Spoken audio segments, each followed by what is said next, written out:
du pouvoir. Le journal Source A rend compte de la réunion et s'arrête sur le cas Elentine. Et pour cause, lorsqu'elle a voulu intégrer le comité de rédaction du règlement intérieur au nom du groupe des personnalités qualifiées, Elentine a été récusée au profit de l'ancien député Mamadou Bamba Ndiaye. Finalement, il a fallu que le grand serigne de Dakar, Pape Ibrahima Diagne, lui cède sa place au nom des chefs coutumiers pour que l'ancienne députée, chef de file du mouvement pour un Sénégal d'éthique et de travail, puisse enfin trouver un point de chute. Et le règlement intérieur a été adopté hier. Les Échos nous apprend à ce propos qu'il a été rédigé par Momar Sam, Maître Ousmane Sey, Salih Oussar et Diakaria Diaw. Pour ce qui est du bureau, le journal informe qu'il sera formé lundi prochain. Hier, le déjeuner et les perdièmes ont été évoqués, mais en coulisses, racontent les Échos. Certains ont confié au journal qu'on les a retenus jusqu'à 16h sans leur donner à manger, sans leur rembourser le transport. Un membre du comité pèse d'ailleurs que si Famara a un parcours qui lui permet d'être à l'abri du besoin, ce n'est pas le cas pour tout le monde. Le président du groupe de pilotage, du comité de pilotage plutôt, sur qui l'observateur a mené une enquête, la double face de Famara Ibrahima Sagna. L'observateur a tenté, dit-il, de dévisager l'homme qui se cache derrière de grosses lunettes noires. Une icône de la République qui a longtemps pratiqué l'État avant de lui servir de conciliateur. Un homme condescendant et trop exigeant. Un autre homme dans l'observateur, Moustapha Cissé Lo. Il a rencontré hier le chef de l'État. Audience qui a permis de dissiper les malentendus. Selon l'Obs, c'est désormais la paix des braves. D'ailleurs, Moustapha Cissé Lo confie au journal que désormais, le président Sall et lui se sont compris et que le chef de l'État lui a même donné des orientations qu'il va suivre à la lettre. Pendant que Cissé Lo était en audience avec Macky Sall, le ministre de la fonction publique rencontrait les syndicats d'enseignants dits représentatifs, le G7.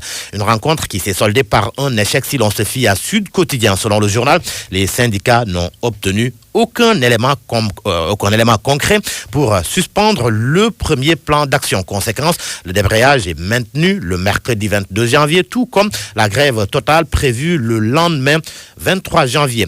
Et ces craintes d'une hausse généralisée des prix dont fait état Vox Populi. C'est l'UNACOIS qui sonne l'alerte. En cause, la loi de finances rectificative de 2020 prévoit une hausse de 12% sur les impôts des importations.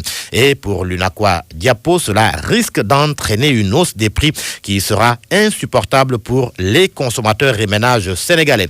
L'écho à présent, la monnaie unique de la CEDEAO. L'AS nous apprend que 6 États de la CEDEAO se démarquent. Il s'agit du Ghana, du Nigeria, de la Gambie, de la Sierra Leone, le Libéria et la République de Guinée. Le quotidien renchérit que les pays hors CFA désavouent Ouattara. Selon le journal LAS, une réunion extraordinaire des ministres des Finances et des gouverneurs de banques des États membres de la zone monétaire de l'Afrique de l'Ouest s'est tenue hier à Abuja, au Nigeria. Et à cette occasion, ces 6 États ont exprimé leur suspicion avant de se démarquer de la déclaration d'Alassane Ouattara de faire de l'éco la monnaie commune de la CEDEAO. Ces 6 pays plutôt proposent l'adoption d'une nouvelle feuille de route révisée du programme de la monnaie unique.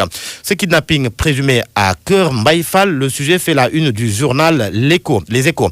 Le Kumbakan, marié, mère de 4 enfants, a disparu depuis 48 heures. Elle a appelé son mari avec un numéro d'autrui et lui a confié ses 4 enfants. La gendarmerie tente de tracer l'appel. Le frère dément la demande de rançon. Et on termine par les sports. Le journal Record parle du match Sénégal-Guinée-Bissau de mars prochain.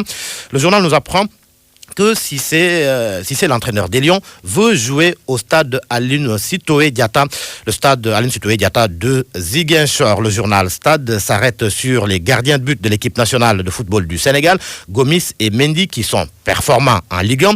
Le Sénégal vole haut dans les buts, c'est le titre qui barre la une du journal Stade. Alfred Gomis, gant de fer, Edouard Mendy dans la continuité, à lire à la page 7 du journal Stade.